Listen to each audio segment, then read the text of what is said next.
Hello, everyone. Good morning, and welcome to the Wednesday edition of Your View. I am Veronica Dan Ikboy. As usual, with me are the ladies. Hello, ladies. YK in the building. Good morning. Good morning. YK in the building. Good to have you back. Thank you. A week-long Yes, it's good to be back. Oh, I have to be back. Oh. it is because of Your View I got car. Because I'm very grateful. I just want to use the opportunity to thank everyone who contributed to my car.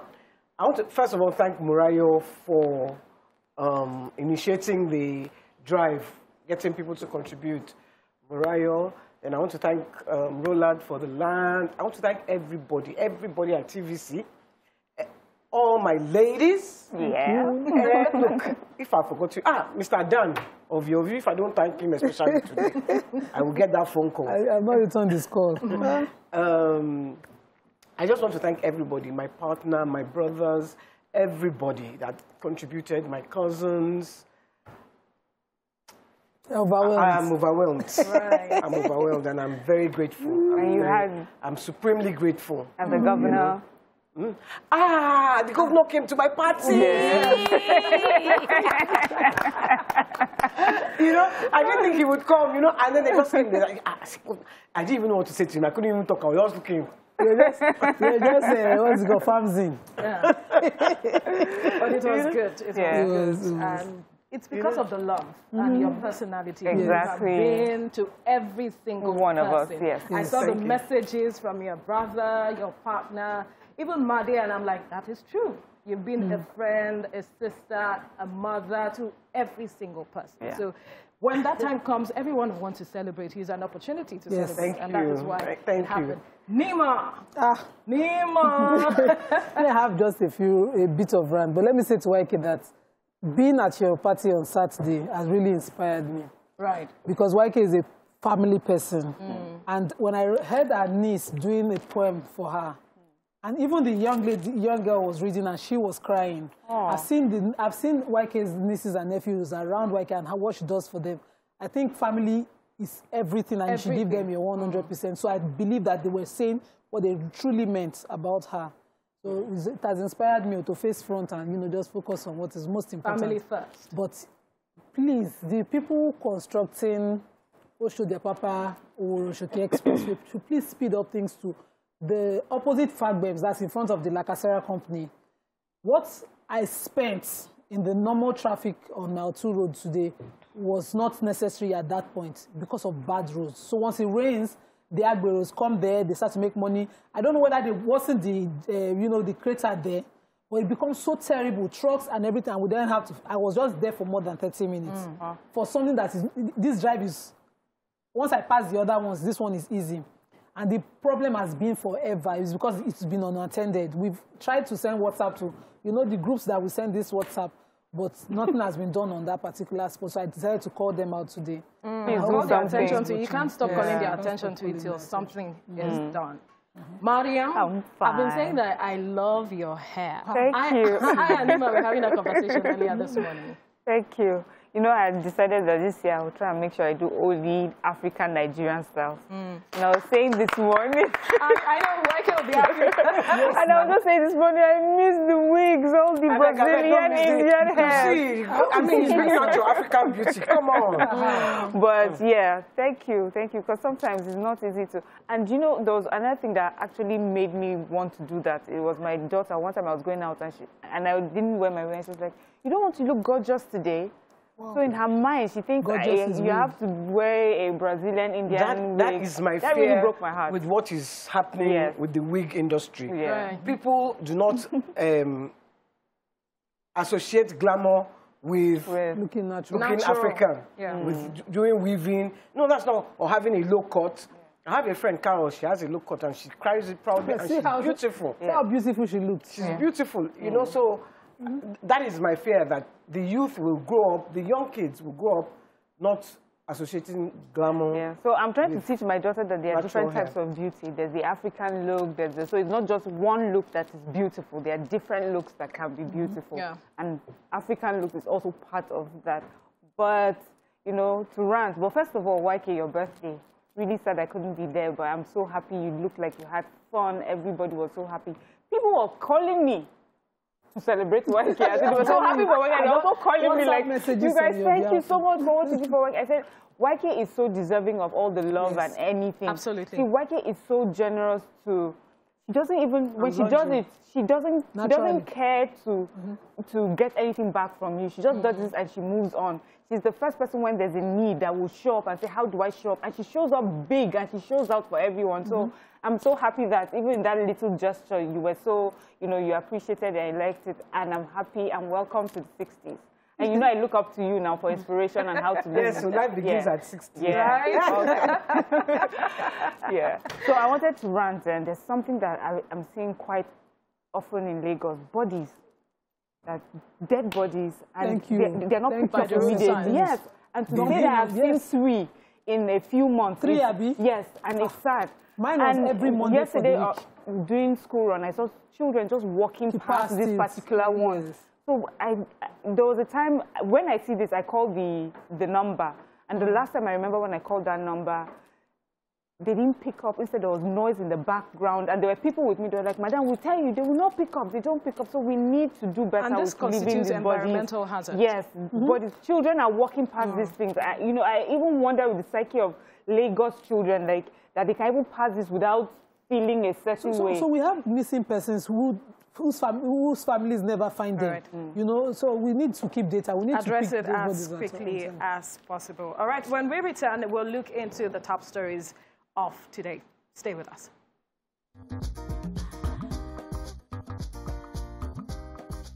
Stay tuned. Your View will be right back.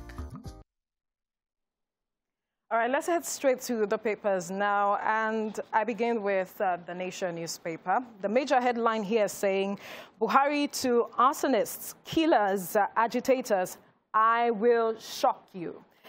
No excuses, President tells service chiefs, IG, attacks on INEC facilities won't affect future polls. And we have another story here. Insecurity won't define our administration, says federal government. How to secure Nigeria by governors, Sultan, others. And then another story here says, toll likely to return on federal highways. Contractors get May 2022 deadline on Lagos-Ibadan Expressway. And we have another story talking about anti-graft war. Customs CG, that's the Comptroller General, top officers to declare assets moving forward. A controversy over NECO registrar's death. Governors' orders mourn. All right. So returning to our highways, according to the Federal Ministry of Works and Housing's head of public-private partnership, Mrs. Abimbola Aseyin, she says that, you know, they have about 75 companies bidding for, you know, a concession of about 12 highways, which she named. The Benin-Asaba Highway, the Abuja-Lokoja Highway, the Onitsha Aba-Owerri Highway, Shagamu and Benin Highway, Abuja-Kefi, Akwanga and Highway, Kanu and Maiduguri Highway, Kanu and Katsina, and then Lokoja and Benin, Enugu and Port Harcourt, Ilori and Jeba, Lagos and Abeokuta, and Lagos Badagry. This is to attract investors and funding for the maintenance of these roads. And I think it's welcome any day, anytime, because these are major roads. I've traveled the Abuja-Jeba road, I've traveled Lokoja-Abuja roads, I've traveled most of those roads. And I didn't like the states at the time I traveled. So I hope that, you know, this will bring up the necessary improvement. So there's a human interest story about the Amoteco arresting a human parts dealer at the very bottom of the paper. So this person called Mutiu Abdul Rashid, he's 40-year-old, he was caught and he's been paraded with fresh body. Well, he says that he exhumes these dead bodies and they sell them off. And the bodies that they exhume have to be people that are known to them. They need to know their names. I need to know their mother's names. Thankfully, Amotekun had been investigating him for a few months, and then they caught him red-handed. I'm so happy that, you know, they were able to do that. And that is the importance when we talk about regional policing. You know? So these are people that are able to see what's happening at the grassroots that federal government may not have access to. All right, let me quickly touch on the major story here, talking about Buhari's reaction to killers, agitators, saying that he would shock them. Now, he was reacting to the INEC, burning down of some INEC offices in the southeast. And he said that concerted efforts will be made to ensure that the 2023 polls happen, because some persons think that all of these things that we are seeing is to ensure that perhaps he has a third term, but he's saying that's not the issue, but that he's going to address it head on. And then this other story where the federal government is saying that insecurity won't define this administration. Okay, yes. Okay, you have that. Yes, okay, I have that. It was Lai Mohammed saying that they're not going to be judged by the insecurity, that they will be judged by the massive infrastructural projects that they have taken up, and he went on to name quite a number of them. He also he spoke about the Apapa Olusoke Expressway, the Enugu Port Harcourt, dualization, the Lagos-Ibadan Expressway, and he went on to say that in 2000 and the other years before this year, they used to talk about their achievements, but that this year, that what they have done is they're just going to be showing videos of their achievements. They're not going to. I think that's better. And they're not going to do much talking. So, well, I just have one comment. There is insecurity is a major part, because if you lose your loved one, you're not going to be the primary driving on that purpose road. of government, as defined by the Constitution, is security of life and Exactly. property. So that is also a major aspect. It's a major aspect, so they shouldn't just gloss over it. Right. Because a life lost cannot drive over their express roads. All right, let's quickly move now to the Nigerian Tribune. And I'll begin with the major headline says, shock awaits those who want to destroy my government. Buhari is still reacting there. Says burning of INEC offices won't stop elections. And then we move to this story that is quite puzzling. 90-year-old commits suicide in Kaduna. Moteco arrests suspected ritual killers, recovers human skull, bones, guns, charms. Federal government accelerates local COVID-19 vaccine production. Agitation's good for development, part of democracy, Bauchi governor declares. Police guard NECO registrar's residence in Mina. As son says, father died during brief illness. Makinde slashes Lautech tuition fees by 25%. And on the top corner of the paper, we have insecurity. We are tired of observing 1 minute silence, Senate President. And then this story, Constitution Review, Akeredolu calls for part-time unicameral federal parliament. Who has what story here? The president, major headline, I'll take the Akeredolu in another paper, but the major headline, the president also, reacted to the issue of insecurity in that same report where he talked about the burning of INEC office. He gave a stern warning that people have been criticizing the language of saying that, those who are calling for this, a breakup, those who are agitated during this government, that they didn't witness what they witnessed during the Civil War, so they are going to bring it tougher on them. They'll be tougher on them. According to the tweet, he said, "I received daily reports on the attacks on critical and national infrastructure, and it's very clear those behind this want this administration to fail. Whoever wants the destruction of the system will soon have the shock of their lives, and we've given them enough time." I received a briefing today from the INEC, which addressed what you took earlier. And then he went on the one that everybody could not stand. Many of those misbehaving today are too young to be aware of the destruction and loss of lives that occurred during the Nigerian Civil War. Those of us in the fields for 30 months who went through the war will treat them in the language that they understand. So people now, rather than, take the message, took the president to the slaughter, saying that, some people called him insensitive, some people said he reacted late. I think this is long overdue. If he had, been doing this, maybe we will not be where we are today. There's so much division. People calling. Yesterday, I saw a monarch in Lagos here, had a video where he was, supporting agitators and saying that restructuring is too late in this country. I couldn't believe it. That we have gotten to this point where we no longer, even the leaders. I didn't see that monarch. I heard about it. I haven't seen it. I don't want to mention his name because I not only did I see him, I saw the office. It's very wrong, and I agree. I'm not a supporter. I'm not a Buhari person. Yes. But though the message is coming late, his message is coming late. Very late, yes. But he has said it that if you were alive at that time, of the Civil War. Me, I'm 60, so I know about it. Right. I was hiding on that table during Operation Wete when gunshots were flying everywhere. The number of Igbos that were killed, even the ones that died from the war, different. The ones that died from famine. Yes. Another, my friend, I know she had to leave. Luckily for her, father was a minister, so she. Why the people that cannot leave the country. There was a language. Have we thought of it? There was a language discrimination at the time that my parents used to talk about.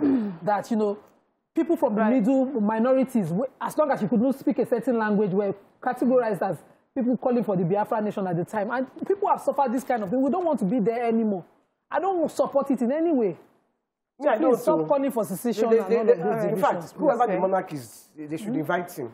We would need to go on a break now, Mariam, but perhaps when we return, we'll definitely continue with the newspaper review. Just stay with us.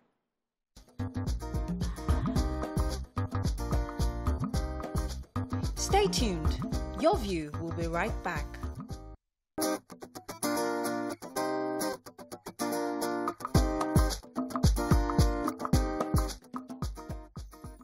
All right, thank you for staying with us. We're still looking at the papers. Mariam, you have something. Yes, I have. So the ED of the National Primary Health Care is saying that they are working closely with important stakeholders towards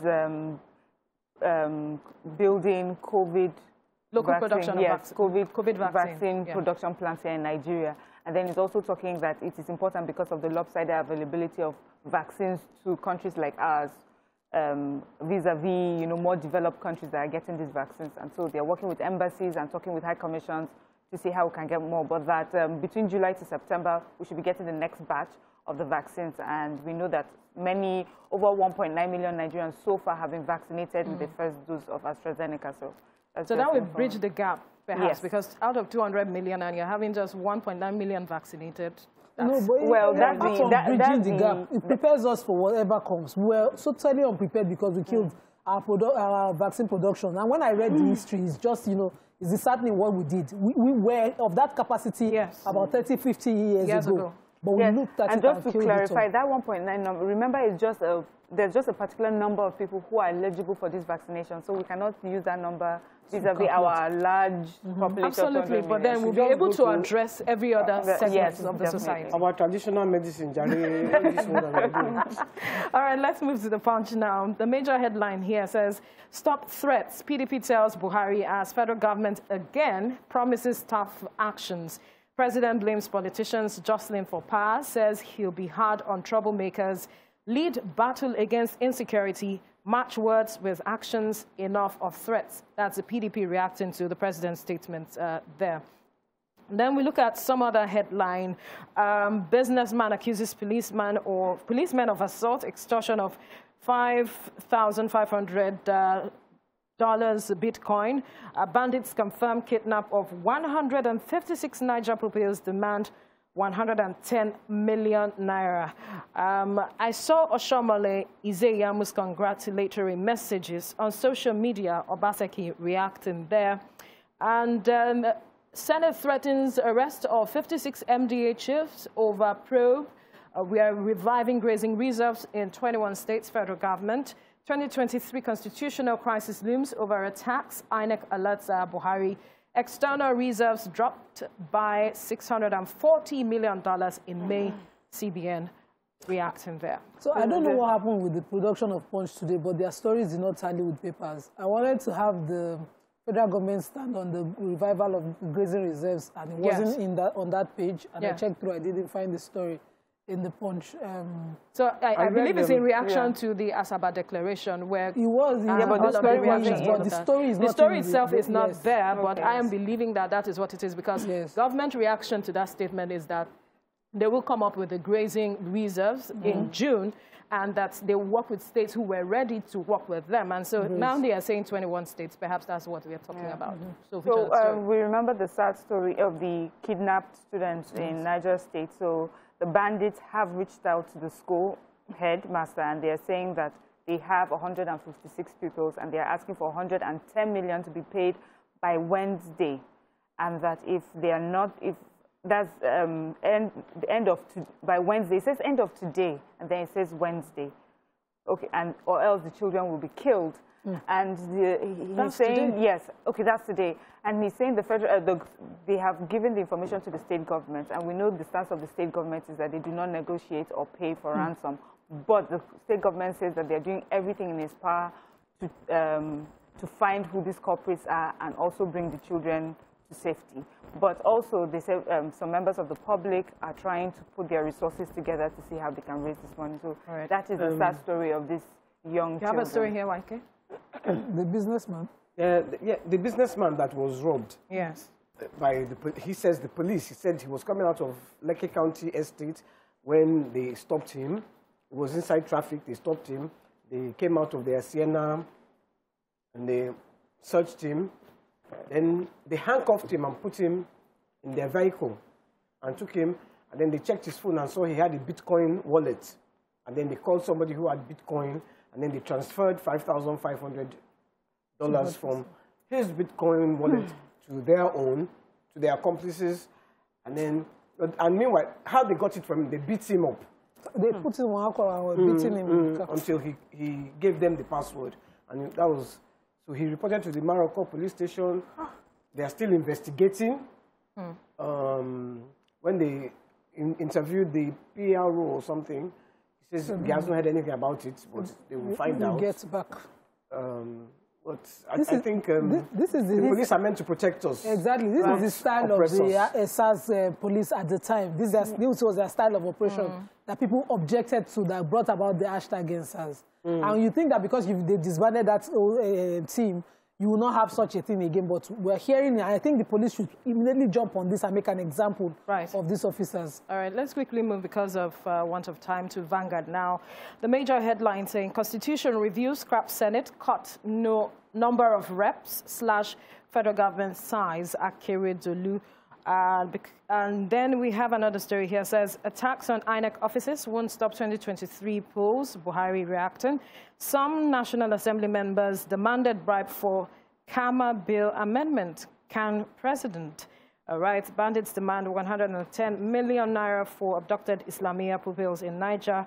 Black Ohaneze takes on ACF over advice on travel to Southeast. ACF being Arawa Consultative Forum there.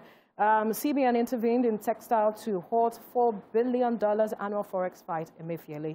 Who has what story here? The major headline. Yeah, quickly. The Governor of Ondo State, Governor Akeredolu, who was represented at the constitutional review happening within the region by his deputy, Mr. Lucky Ayedatiwa. He proposed that, the National Assembly could be completely scrapped, the Senate particularly, and that, we should have 4 representatives per states within the houses, within the general unicameral House of Assembly that, would represent everybody and would reduce costs, and also that they should put them on part-time basis, and that they should not earn beyond what the Revenue Allocation Committee would know, and they should not earn beyond what they the people they represent to would know. And I think it's just saying what all of us are wishing would happen. We are really praying because, the problem is, I don't know how we got ourselves. The people who would change this are the people we are talking about. So per time, every time we propose it, it's always hitting that big wall of them unwilling to change. But this is the solution to this extreme high cost of governance. You think it's the solution? I think so. One of the solutions. At least one, yes. Because the National Assembly is one of the most expensive arms of government. We'll talk more about this. Let me just say the president of the Christian Association of Nigeria, Reverend Super Yokunle, recently, during the Baptist Convention, was talking about the Kama bill, the Companies and Allied Matters Act, and the controversial parts concerning Christians. And he said he had put together a committee to go and meet senators, the Senate, Christians, lawmakers. And they said to him, well, it's not Christians that got them their office, but politicians and their political parties. So their loyalty goes to their political party first. And so he was insinuating that they asked them to lobby, almost like to pay a bribe for them to see to the amendment of this bill. And he's saying this was his advice to those that were going to take up the mantle, and he's saying that do not trust on the arm of flesh, but trust in God, because this is what will happen with politicians. Their loyalty is not to, you know, Christians or to God, but it's to their political parties and to their interests. So he was insinuating that they may have asked for bribe concerning this particular amendment that they were pushing. Yes, that may have. Because here the headline is stating it as if they did ask that they may have. The way he described it, because the word they used was lobby. And I think in politics, lobbying is not necessarily... Lobby is like bribing now. It's not necessarily bribing, but in Nigerian language, it can be interpreted as bribing. All right, we'll have to wrap it up here now. And we go on a break. When we return, it will be time to discuss a hot topic. Stay with us.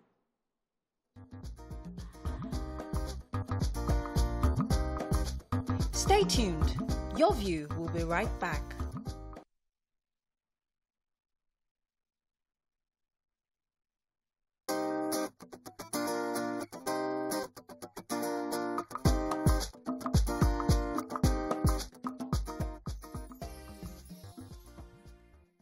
All right, thank you for staying with us.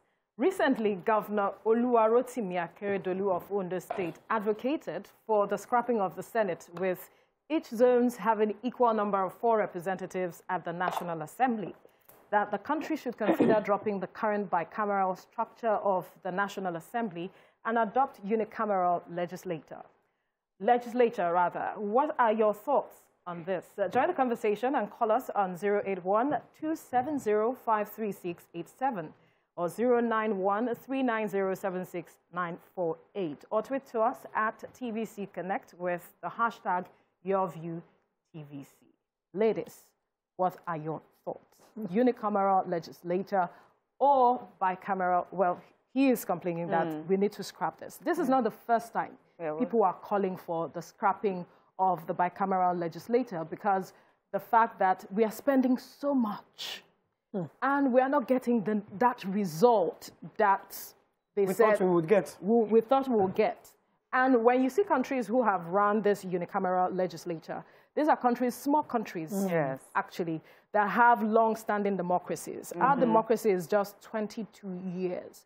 Is this something we can adopt? Are we matured for that if we say we want to adopt a unicameral legislature? YK?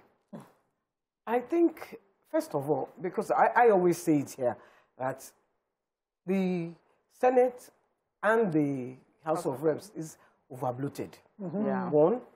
Two, they are paid too much. That when you make it the minimum wage, 30K, maybe the minimum wage is 30K. When you make salary 30K, no allowances, only people who want to serve, or people who have their businesses already. So it's not, I'm not going there to go and make money. I'm going there to serve because I want to change my country. Things will change. Because what we have now is you will use millions to go and vie for office. When you get there, those millions that you used to vie for office, you must recoup it. So you are going in there as a business. People who should go in there are people who already they have their businesses, so they don't need the money. So they can say, okay, no salary for me. I'm going there, I want to go and serve my nation. Do we have those kinds of people in Nigeria? You will find them. When we do it, we'll find them. But we do. We have already. So I agree with I definitely agree with the governor of Ondo State, and we have spoken about this many times. Even us, we have suggested this thing so many times on this table. The truth is, and he also made a lot of, there are so many other things that he stated as well that I agreed, which he says, of course, he says it should be scrapped, that's the Senate.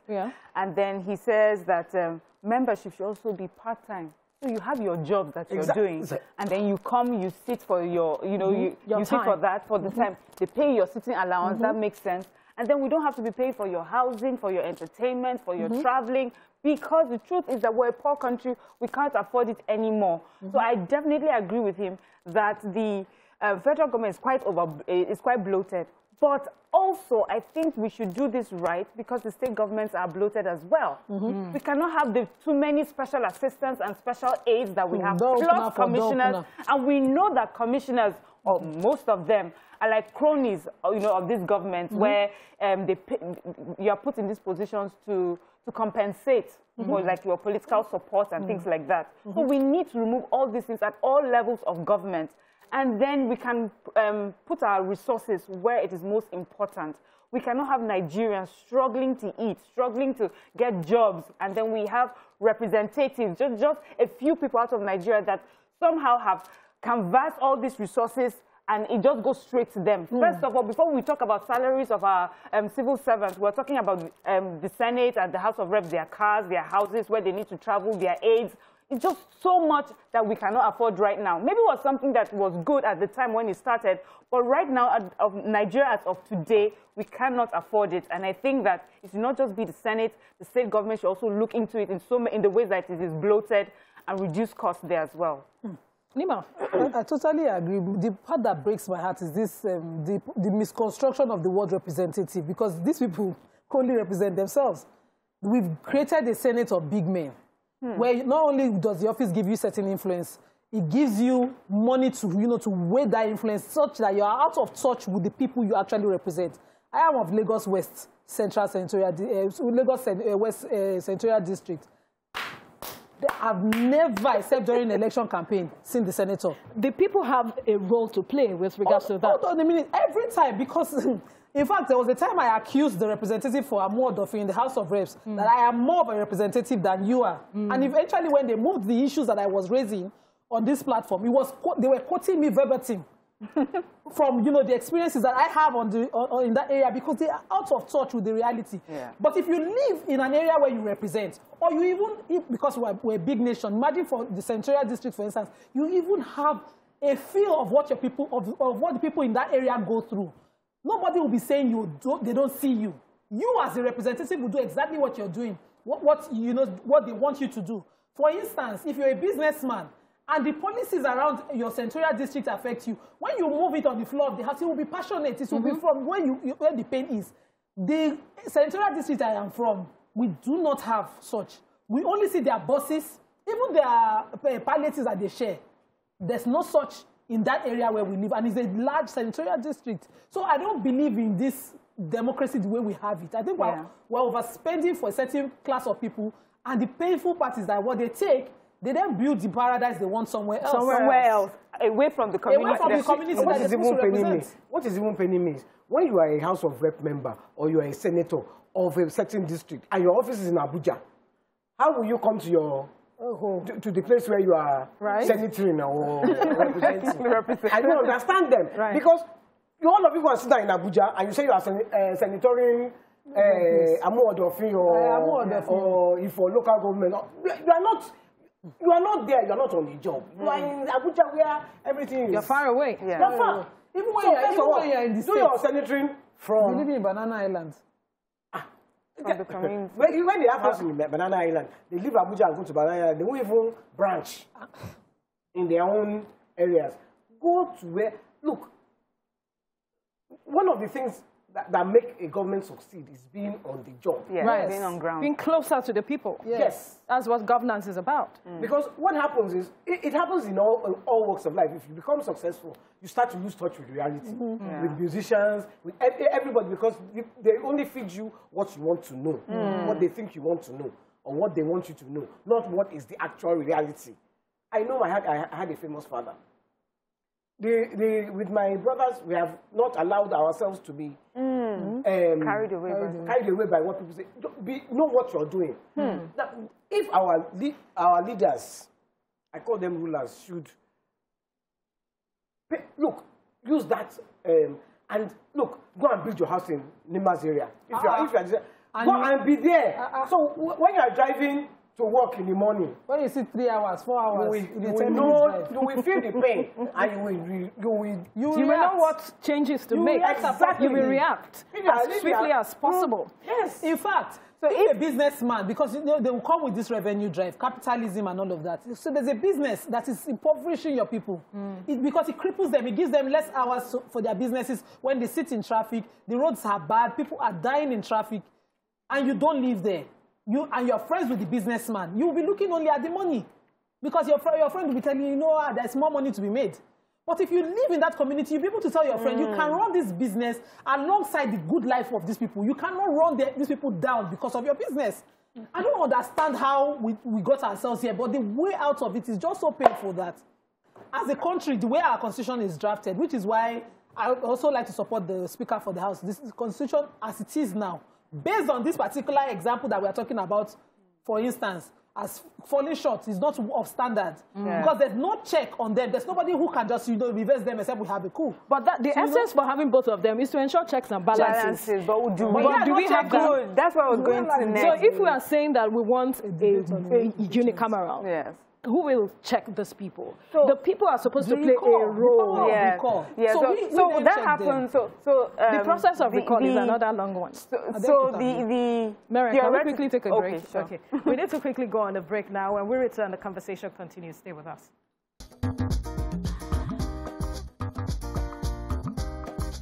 Stay tuned.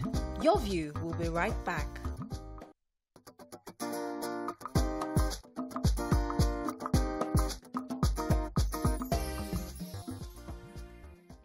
All right, thank you for staying with us. And we are still looking at our focus on the hot topic, which has to do with Governor Rotimi Akeredolu of Ondo State advocating for the scrapping of Senate for each zones, having equal number of 4 representatives at the National Assembly, and that the country should consider dropping the current bicameral structure of the National Assembly. And we'll have the Senator Ajibola Bashiru. He is the spokesman for the Senate. He will be reacting to this statement from the Governor of Ondo State. Good morning. Thank you for joining us on Your View. Hello, good morning. Now, let's get your reaction to Governor Akeredolu's stance for a unicameral legislature and that they should be paid on part-time basis. I would say that I'm not here to react to whatever Governor Akeredolu has said. I'm a member of the Constitutional Review Committee of the Senate. I represent my state of Osun, in that committee. I happen to also partake at the zonal hearing at Akure. As a governor and as a citizen of Nigeria, he's entitled to his own opinion, and what he has expressed his own personal opinion. I would rather not join issue with him, either here or elsewhere, on the acceptability or otherwise of his opinion. Section 9 of our Constitution made provision for the amendment of the extant Constitution of Nigeria. So if his proposal gets accepted by the 4/5 of the member of National Assembly, and of course the 2/3 of the State Assembly, then so it be. So as a Senate of the Federal Republic and the spokesperson of the Senate, I will refrain myself from joining issues with him or with anybody on that, so that we will not be accused of tough protection or having... Now, if I may butt in, it's not about joining issues with anyone here. It's about the issue on the ground. The fact that a lot of Nigerians are agitating that we need to look at how we can cut cost of governance. And that is the focus here, saying that he is not the first person to have said that. A lot of people have been calling for a unicameral legislature. Yeah, and just to also add to that, he said it because there is a constitutional review. So these opinions have been called to be made by everyone. And so since you're on the review as well, we're just asking your opinion based on the different opinions that have been mentioned. If you want my view on the cost of governance, it's different from asking me to react to the proposition by Governor Akeredolu. If you ask my view about the cost of governance in Nigeria, I will say with all sense of responsibility that there appear to be a lot of misconception as to where the real cost of governance is. And I will speak to data and statistics based on the 2021 appropriation. If anybody bothers to look at the appropriation for 2021 approved by the National Assembly, the entire cost, capital, overhead, as well as the current, as well as the salary expense of the National Assembly is 128 billion. That of the judiciary is also 128 billion. However, on the executive side, 5.9 billion goes to personnel and overhead. That is the recurrent expenditure. As to the debt recurrent expenditure on the part of the executive is about 3.1 billion. So when you add 5.9 billion to 5.9 billion to 3.1 billion, you are seeing on the recurrent expenditure side of the executive a sum that is close, to 8 billion. And then when you marry this in the context of that, the totality of the Nigerian budget is about 13.8 trillion. So when you look 13.8 trillion, take away 5.9 trillion that goes to the executive side. So if you want to talk seriously about cutting down the size of governance, it is not just come and talk about blame game about the legislature or the judiciary, but we need to take a clear look as to if we have to spend 5.9 billion on the executive side with the total capital expenditure at 4.1 billion, we should know, and I agree with all Nigerians, that there's this incentive to genuine development. But this should not be about casting aspersion on an arm of government. And I say with all sense of responsibility that appears to be misconception as to the utility of the legislative arm of government because of the sad history that we have of the fact that of the three arms of government, that is the executive, legislature, and the judiciary, the legislative arm appear to have borne the brunt of a military intervention.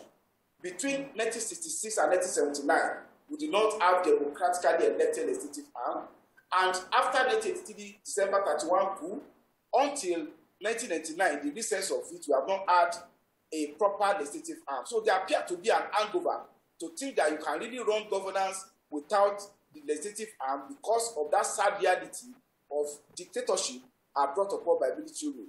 But if you look critically at what is even democracy, the bulwark and the base of democratic governance is actually the legislative arm, and that is where you have genuine representative of the people.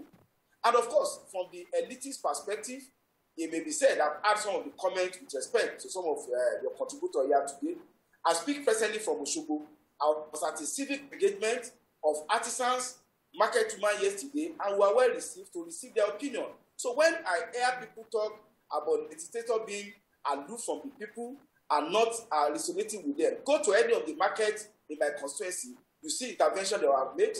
If you read our school, last year we made intervention in the education sector. Right. Then when it comes to legislative making and oversight, you cannot de-emphasize the role legislator is playing in that regard. So if, because of the apparent lack of robust experience in legislative activity due to military intervention, Senator, we are still developing that arm of government. Does not mean we should throw away the baby with the bathwater. That's what I think about that, if I recall. But I will not join issue directly with Governor Akeredolu or anybody on the manner that that constitution will take.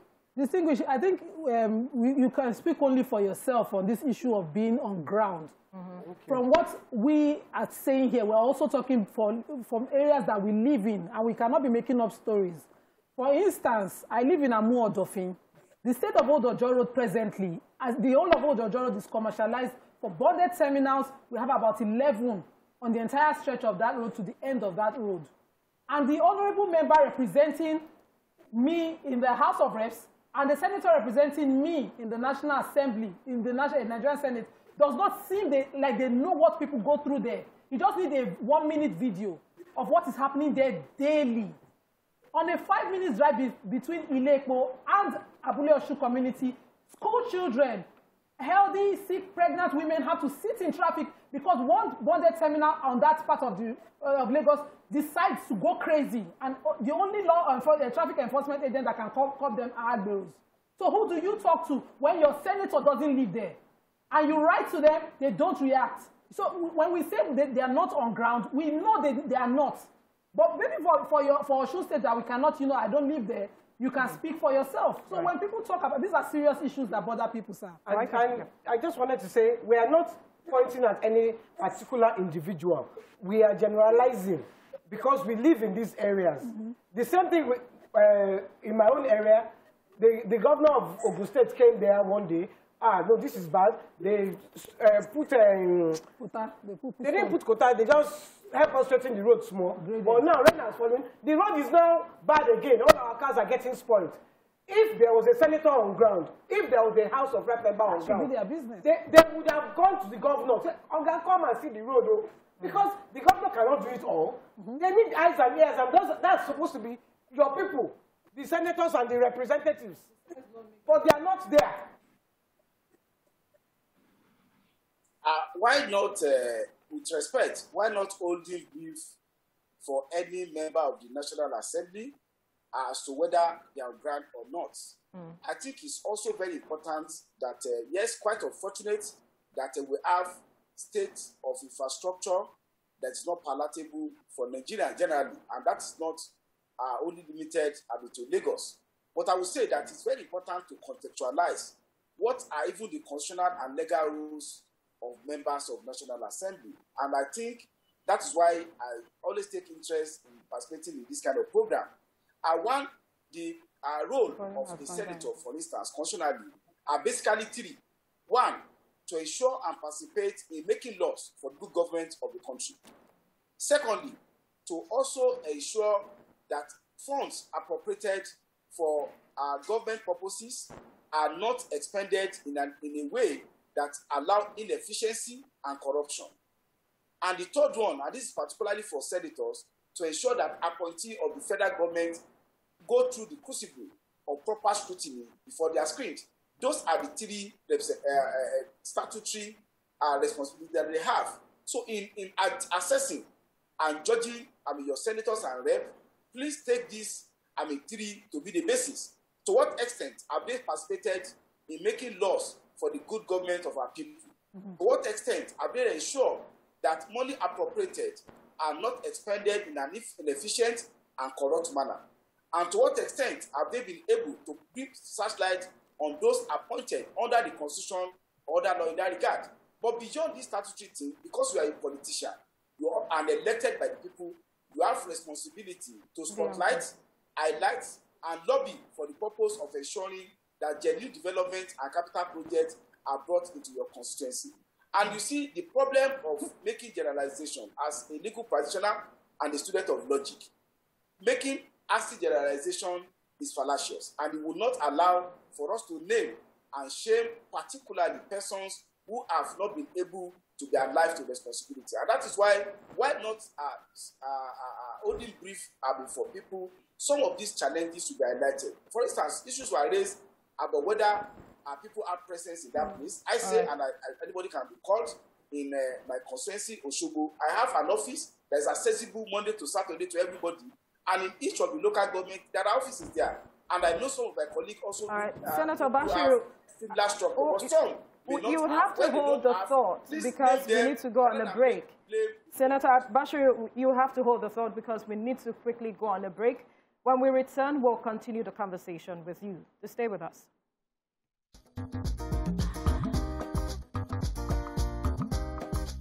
Stay tuned. Your View will be right back.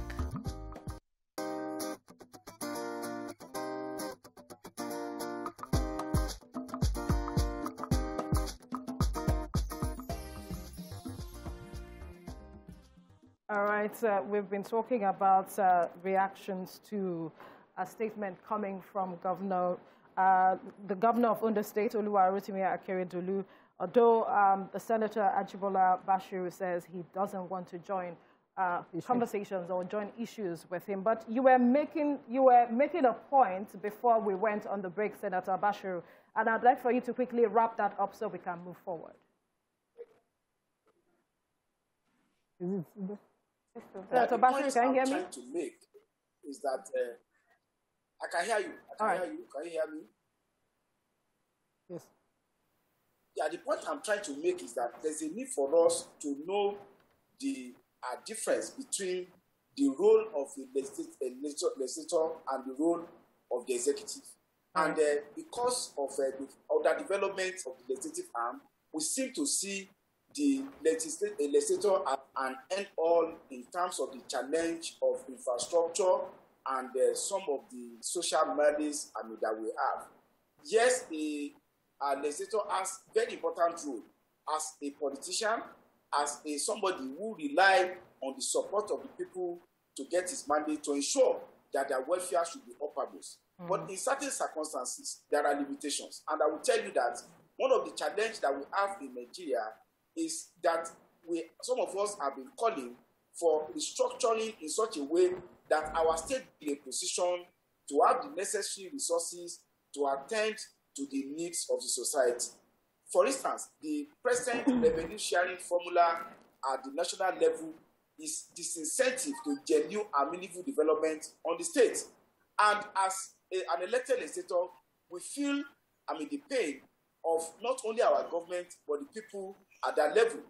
A situation whereby about 52 or 56% of national resource is retained at the federal level, leaving the state government, 36 of them plus the FCT, to have to deal with 22 or 26%, which means that in reality, no state actually gets up to a percent of the national threshold. So what we've been calling for, particularly from my state, the state of Osun, and the position submitted by my state at the national, the public hearing, is that there's a need for the devolution of power. Some of the subject matter being dealt with at the national level, like agriculture, roads, and some matters that affect people in the state, and we ought to look into it.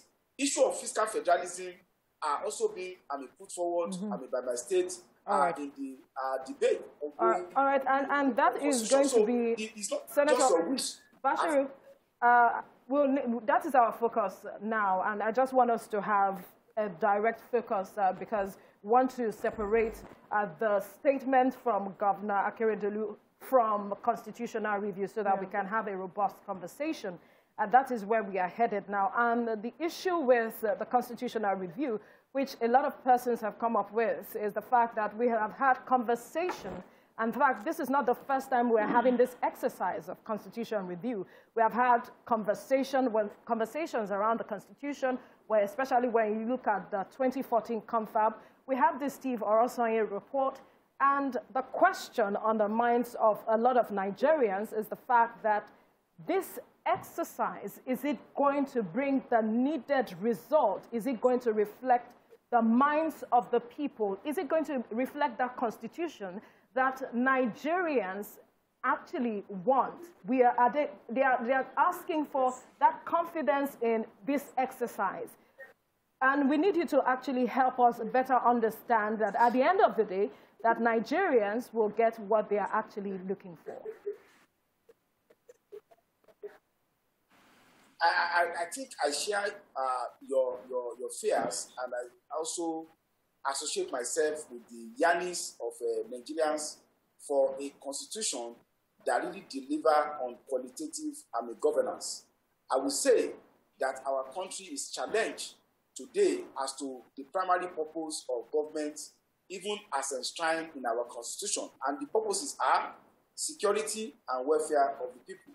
But I would say that from my position as a member of the Constitutional Review Committee, what we have done so that Nigerians can be informed is that we have set up 4 subcommittees. One, to review the 2014 confab that you made reference to in your opening. We also reviewed the committees set up by the APC, led by Governor Nasir El-Rufai, on devolution of power. We also set up a committee to review all the existing developments as to constitutional amendment since 1999. And that was headed by Senator Akeredolu, trying to draw on his experience of having been a legislator that has served as a chairman of the Constitutional Review Committee in 2 sessions of the National Assembly. Then the last committee has to do with review of different bills by senators and legislators on amendment of the Constitution. It was after the report of this review exercise came up that the present public hearing is being embarked upon. And Thursday and Friday this week, the national public hearing will be held in Abuja. And we hope, and I'm very enthusiastic, seen people coming out in their Akure zone that I attended last week, different shades of opinion on different and diverse issues, even going beyond restructuring and diffusion of power to issues of gender, issue of religion, issue of indigenship and citizenship also being on the front burner.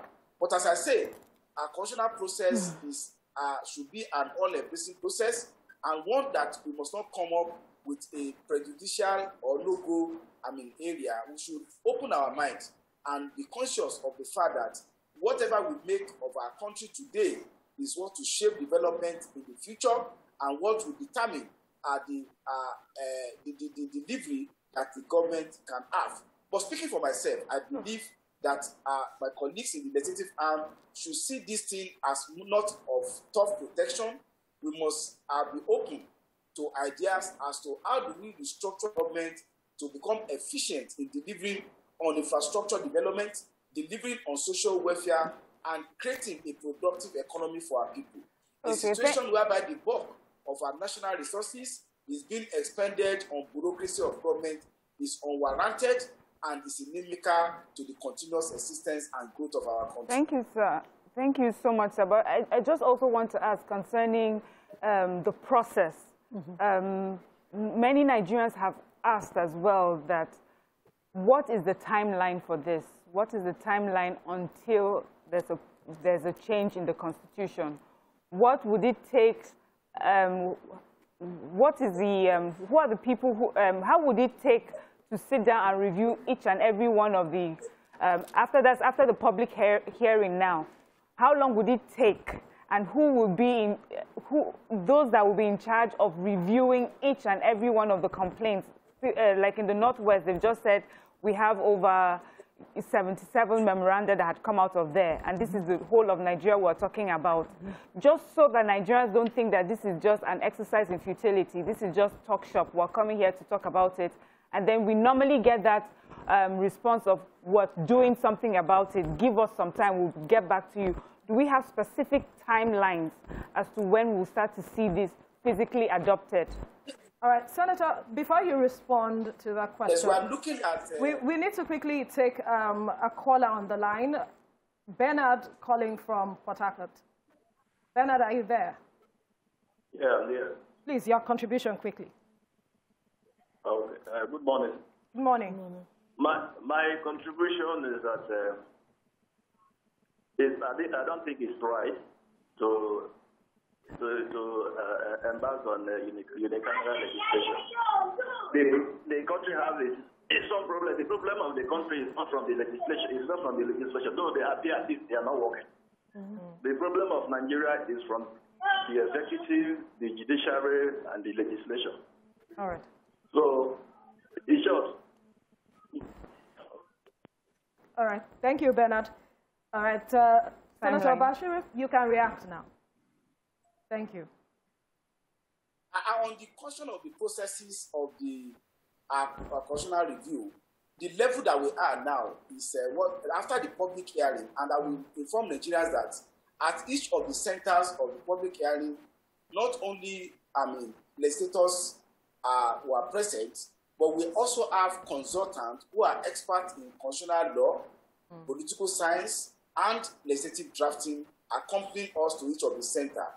After the whole of the exercise, there is a steering committee of the Senate, which will now, based on the amalgamation of issues that have been raised. And what I mean by this is that there are identified subject matter for which the aggregate view will be collated. For instance, on the issue of devolution of power, what has been the position in Northwest, North Central, Northeast, on issue of structure of government, on issue of indigenship, and as well as other related issues. So on the broadsheet, which can even be drawn on simple software as an Excel software, we'll be able to have a broad overview of what these issues are, which will be circulated to members of the committee. And every state has representation of a senator in that committee, and I have the privilege of representing my state, state of Osun, on that committee. So these are issues of utilizing effectively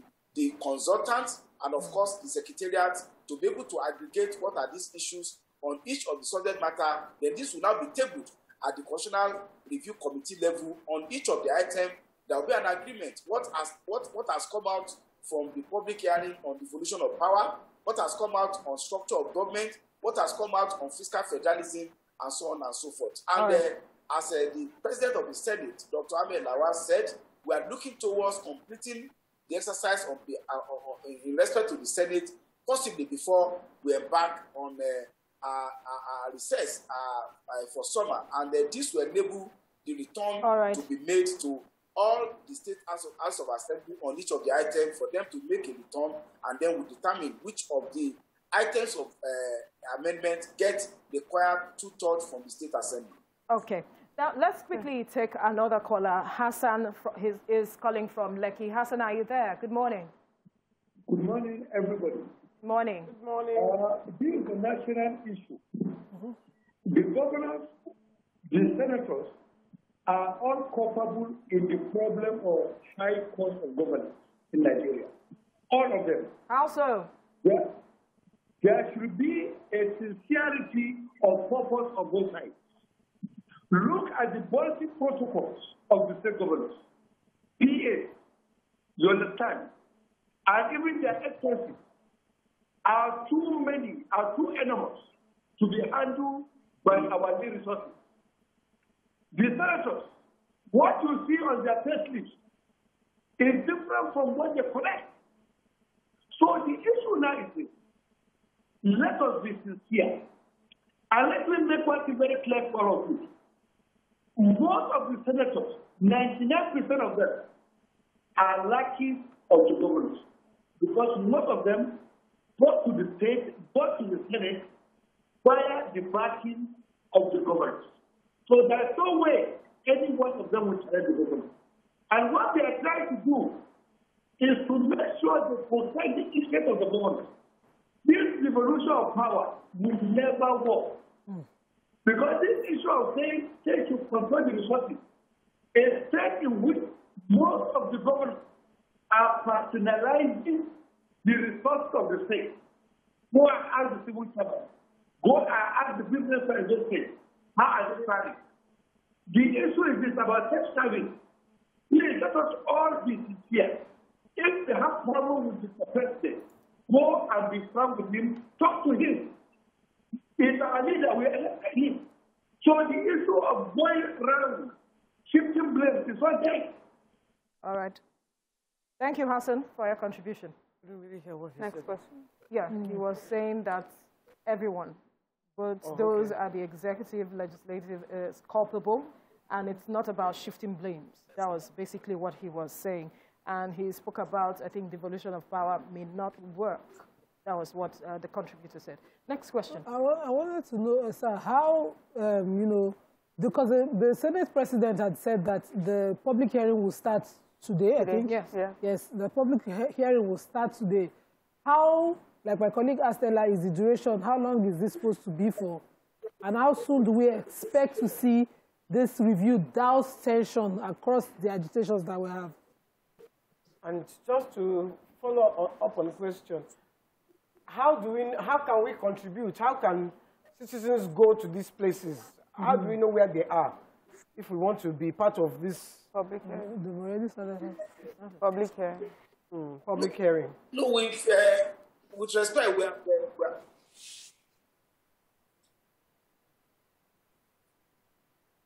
Senator Bashir, are you there? Yes, the process of public hearing is almost coming to an end with the national public hearing holding on Thursday and Friday.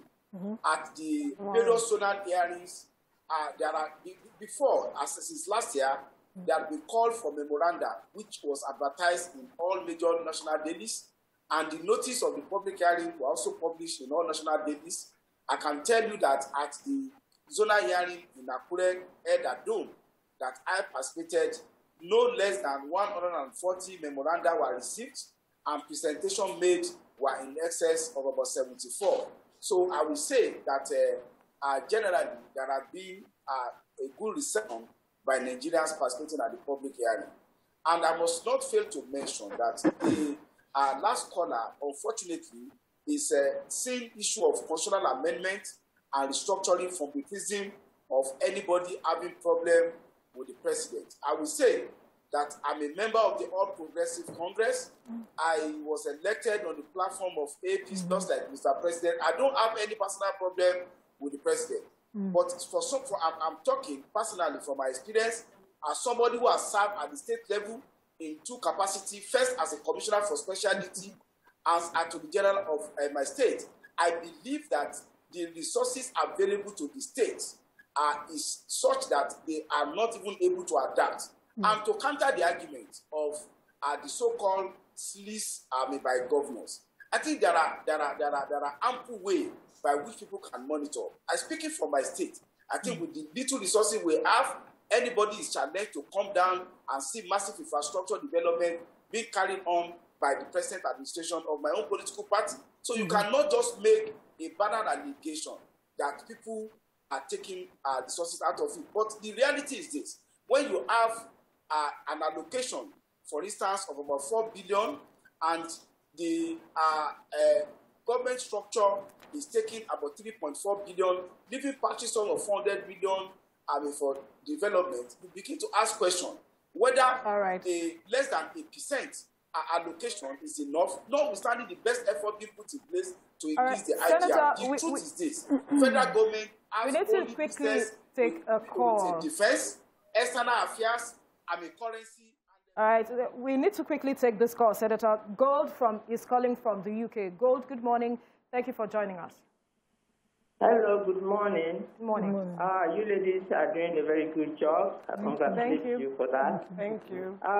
This morning, I want to say we should thank God on behalf of Governor Akeredolu, who has been so courageous enough to come out with that kind of statement that there is need to prune the ties of governors in Nigeria. But I can assure you that before you know it, the people in government will soon be calling for a head to be removed for saying that kind of thing. I can only pray that there will be more of right-thinking persons like him in government who will join him to express similar opinion. It was a similar statement made by Dino Melaye that the National Assembly members, the remuneration be pruned that made him to be kicked out of government to the extent that he was after his life. Anyway, that apart, can anyone tell me the rationale that is behind pampering all these people in government until they enter their sleep? Why would they retire and then, why would they leave government and then we will still be renewing their cards for them every 3 years after going with about 4 cards? Why would they be paying them pension for working only 4 years to serve the country? Maximum they can serve is 8 years, and yet they will enjoy 100% pension on their remuneration after leaving us. Can you imagine how many people have served government and they have retired now, and then we are serving them, paying them for doing nothing for us? What sense is in that? Thank you, Gold. Right. So I wanted to call the senator's attention back to my question earlier, because we've amended this constitution at least 4 times. It was last amended in 2018. And we see all those amendments not resolving the issues that we have on ground. So I'm wondering, this amendment that we're doing finally now, will it quell these agitations, across the country? Is it the solution, sir? I think I will say with respect that I don't have power of clairvoyance to be able to know whether this will cure agitation. But I think in any society, there is always a process towards achieving collective aspirations of the people. The process may be substantive, may be incremental, or may be in one fell swoop. But what I know is that over time, what we have been having are incremental amendments on a piecemeal basis of our constitution. I cannot predict for now what pattern ultimately the present exercise will do. But as somebody who has a federalist perspective to how Nigeria should be run, I'm very optimistic that we will put in all our best, at least as far as I'm concerned, and some of our colleagues who similarly believe, to ensure that we have a constitution that really address the question of having effective, efficient government that will ensure in the welfare and security of our people. Okay, sir. I'm also wondering, because many of the callers have just referred to the cost of governance consistently and about how the Senate can be scrapped or not scrapped. Do you think this would be a conflict of interest when you sit down and going through and trying to resolve this through the resolution? Would it be a conflict of interest when Nigerians are asking that really the Senate should be scrapped? I was, with respect, I was not born a senator, and I will, God willing, giving me life, I will hand over when I'm not, when my tenure expires, and if there is still the Senate, possibly I will contest. There is nothing personal about it. And I will say that that's why I refrain from joining issues with the governor of Ondo State, who happened to be my very senior, learned colleague, to say that we have an open mind about it. Senator Ajibola Bashiru, we have to leave the conversation here now. For the betterment of the country, be open to all ideas on how to restructure our country. All right, we have to leave the conversation here now for want of time. Thank you, Senator Ajibola Bashiru, the spokesman for the Senate. Thank you for your time on the program.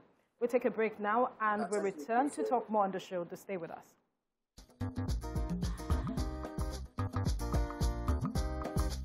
Stay tuned.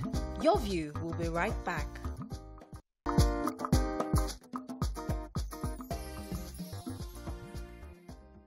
All right, thank you for staying with us. He is the CEO of Business Plus Services, a leading digital marketing transformation agency in Africa, focused on helping organizations and companies in both the public and private sectors. He's going to be speaking on capacity building, how to build a tech career, building a business from scratch. Welcome, Ekundayo Aigeni. Thank you very much. Thank you. Thank you for joining us. I'm good. Now, to join the conversation, you can call us on 081-270-53687 or 091-390-76948, or tweet to us at TVC Connect with the hashtag YourViewTVC. Welcome once again, Ekundayo. Thank you. We're talking about your profile. It was a lot. It's overwhelming. Overwhelming, really.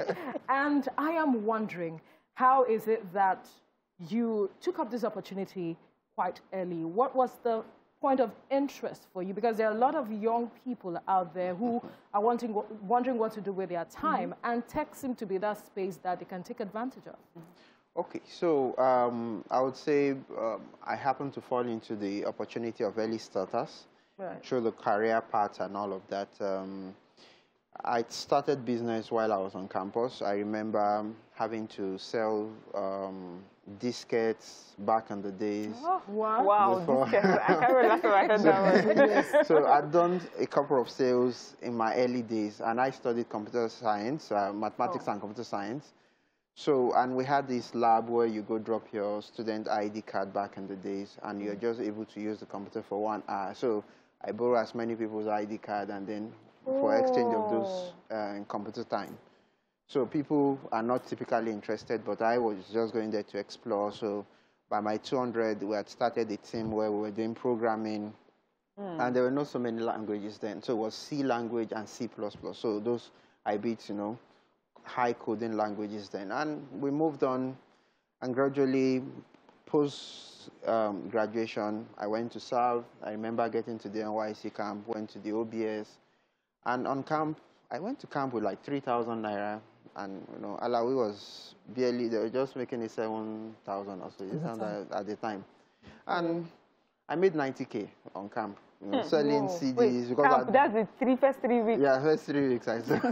So somehow, you know, they spotted me, put me in a place. 2 weeks into my NYC had made about 500,000 installing DSTVs and dish and all of that. So there had always been that thing that makes me want to look for opportunities. So I just see people and I say, okay, what can be sold here? So that moved early.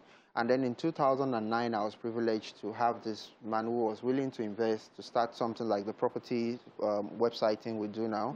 And I was new in Lagos, you know. I came to Lagos just that same year. I struggled, you know, all the normal struggles where my first 3 days, there was no accommodation. I was staying somewhere under the bridge with those guys in Fadi because there was no place to stay.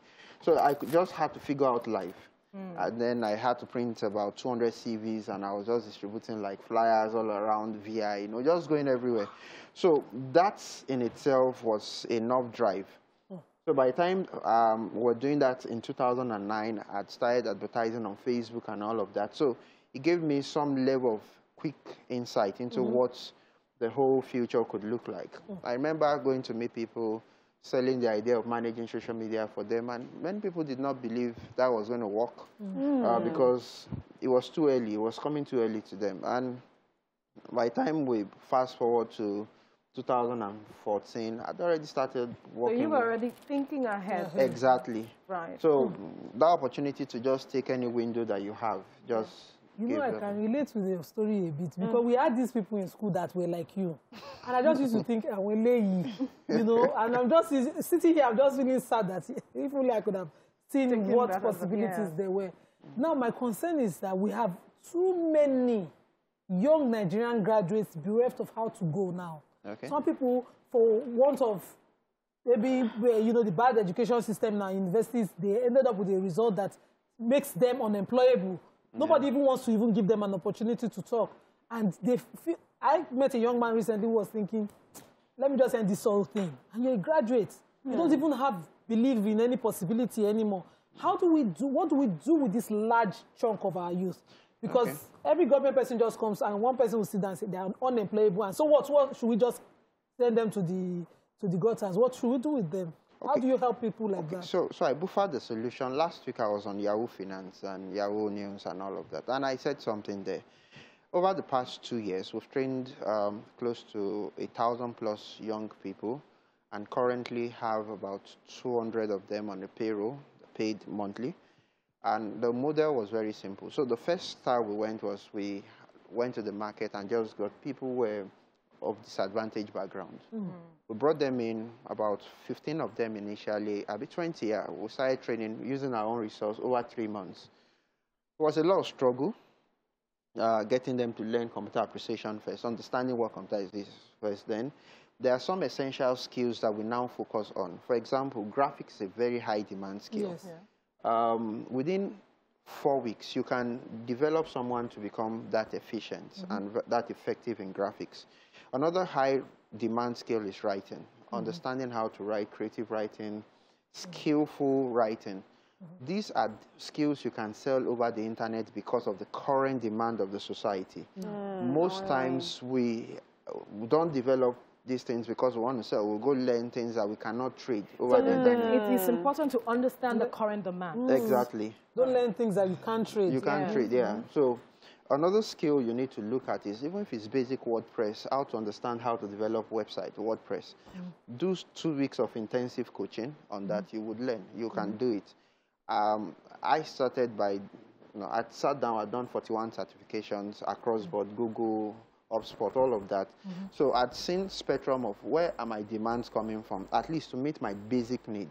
So for everybody who had gone through this kind of trainings with us, we noticed they don't go short of, they don't go unemployed. So when you see young people around, now data is the new big thing, that's how to analyze data, interpret the data, use the data for projection, mining it. So once you are able to cover this scope, you are now positioned for the future, because from the US, for example, 2 years ago I was in the US and I got stranded. My card was not working, the typical Nigerian thing. You can't move more than a particular amount on your Naira card. And I called, all of those things were happening to me. So I reached out to a few guys. I just went on directory close to me and I started writing to churches that, oh, we can do graphics for you. We'll give you 35 creative for the month for XYZ for a particular value of $, about 500. Now, this is something they would have done with a skilled worker there who would maybe tell you it's $3,000. And by the time we had this conversation, I do very large chunk approach. So I reached out to about 150 churches. About 12 got back to us, to me, saying that they are interested. 4 did the transaction with me, and we made about $2,000. And what happened was that it was Nigerians that did the job. They got paid well, and about $2,000 was sufficient for me to also do all the things I needed to do during that period. So you need to start thinking that, okay, you're a graphics person here. Can I get somebody or an organization there in the US who would outsource their projects to me? I know someone who does creative writing, for example, who makes over $50,000 in Nigeria. Now, but are we willing to go all out and say, okay, today, like last December, I sat down and I said, look, I want to reach out to 500 organizations in the US.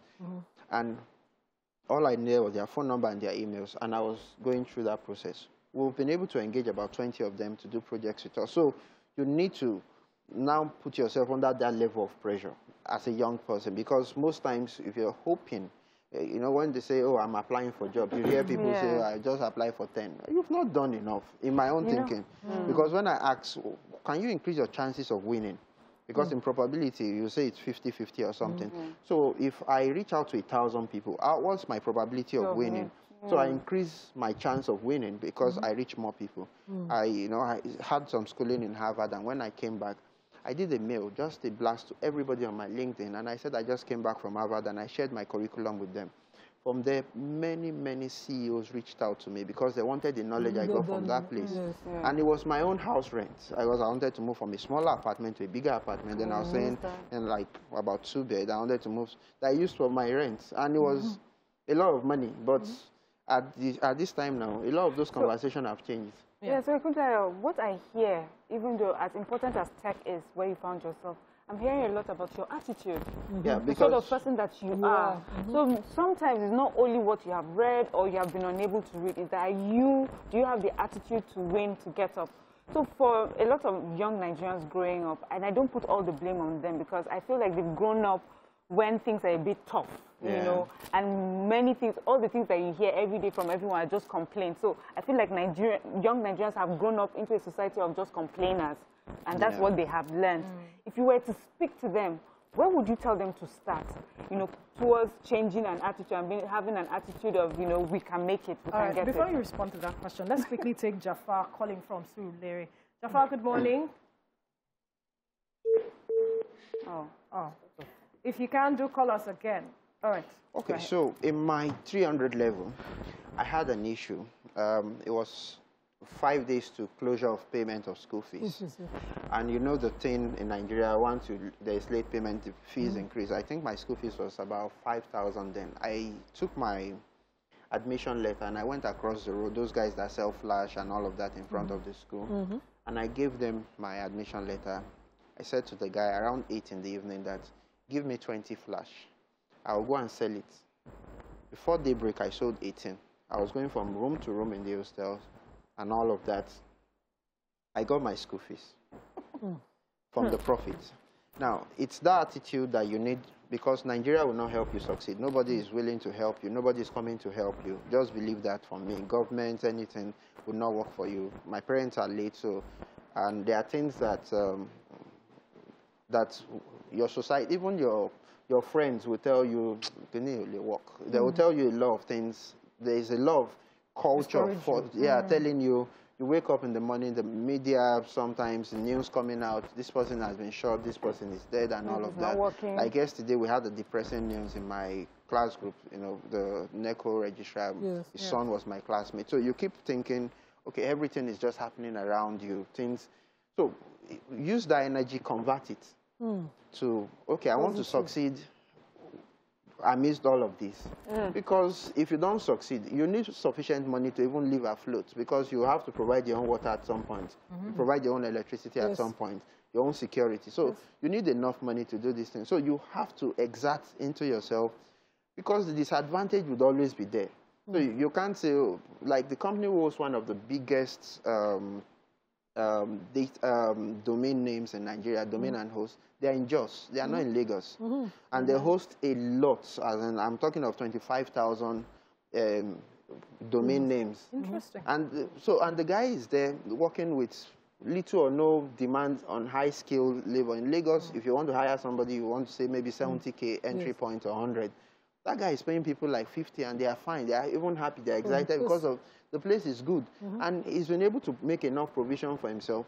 If he was in Lagos, he may not get that level of success. Absolutely. So somehow there's no location that would favor you. Even if you go to the US tomorrow, it's not like the place is really better. You have to work harder than here in Nigeria. Make people work for wherever you find yourself. Let's quickly take this caller who has been waiting. Caller from Ibadan. Caller, good morning. Thank you for joining us. Okay. Yes. Hello, good morning. Good morning. Good morning. Yes. I just want to find out, where is Moriah? She's on a break. She's on She's break. not here today. She's on break. She's on break? Yeah. Oh, okay, thank you. All right. Thank you for your contribution. That was what we wanted to hear about. So I like that you went to the abroad dream, because everybody here is the abroad dream. So usually there is this thing about going abroad. Everybody is excited, you know. I happen to do some small schooling there, so it's good.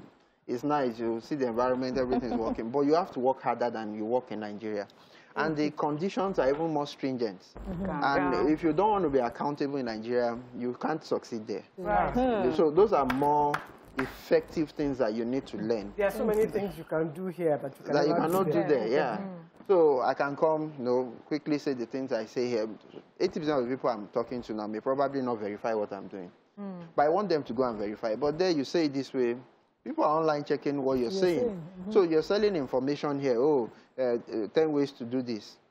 They will ask you, have you proven it? Because all these people that come to do motivational speaking, they talk. And I ask myself. One, two things I would like to ask you. In all of this, what were the roadblocks that you met on the way? Because it's sounding like, okay, you were having a smooth life, right? And then the other thing is the issue on the ground now, crypto, which is a major concern for a lot of persons. What's your take on cryptocurrency? Okay, so roadblocks. There is always roadblock. Even till this morning, there are things that didn't work.